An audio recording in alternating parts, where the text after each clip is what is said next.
صلي للحظ مش هيبقى كده. يعني احنا لما احنا نصعد كاس عالم للانديه، اول كاس عالم يتعمل واحنا ناخد بطوله، واخدين بطوله افريقيا عشان نصعد تتلغي. انت لعبت كم مره كاس عالم للانديه؟ لا الزمالك لعب كم مره يا يومين؟ ولا مره. مين؟ الزمالك ما لعبش خالص. لا الزمالك وصل 2002 بس اتلغى.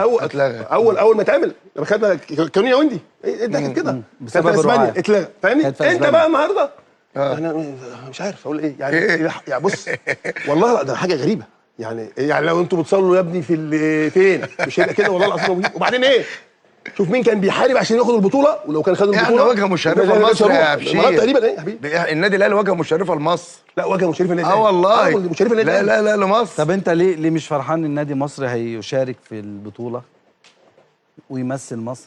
اقول هو طب ليه الزمالك ما يشاركش؟ هو ليه النادي الاهلي؟ عشان النادي الاهلي وصل لا ما خدش بطوله. ما بص تاني دي عارف لو مصر نظمت البطوله كان ممكن الزمالك يشارك. عارف لو الزمالك وصل للنهائي. طب اقول لك حاجه، كان ممكن الزمالك طب خد دي بقى يا ريس، خد دي مني. طيب يعني حته يعني طبعا يعني دي مش بتاعت حد ان ده يحصل، لكن يعني لو قعدت تركز فيها شويه هم بيرضوا النادي الاهلي عشان الكلام الكتير بتاع الماتش المغرب اللي ماتش واحد بتاع الوداد اللي اتلعب هناك، وكان النادي الاهلي معترض والمشاكل اللي حصلت. ليه ده عادي يعني. المغرب اللي طلبت ايه؟ طلبت صرفت الكاس العالم. المغرب اللي طلبت تنظيم البطوله. انا ايه اللي جاب ما هي اللي مسترفيه يا كابتن. انا بقول دلوقتي ان النادي الاهلي اختياره في حاجه زي كده في التوقيت ده يا كابتن مش اختياره، دي لائحه. افهمك بس. طب ماشي فهمها حاضر. صلى على النبي عليه الصلاه والسلام. البطوله كانت هتتعمل في الامارات بالظبط. لو كانت اتعملت في الامارات الاهلي ما كانش هيشارك النادي الاهلي. كان الوداد. اسمعني بقى. اما اتعملت في المغرب مين النادي اللي بيلعب بيمثل المغرب؟ الوداد. البطوله هناك خلاص. فكده كده حقه يشارك. يبقى كده في لائحه بتقول ما ينفعش ناديين من نفس الدوله يشاركوا. تمام. لان في دوله المستضيفه. تنظيم وصلاني.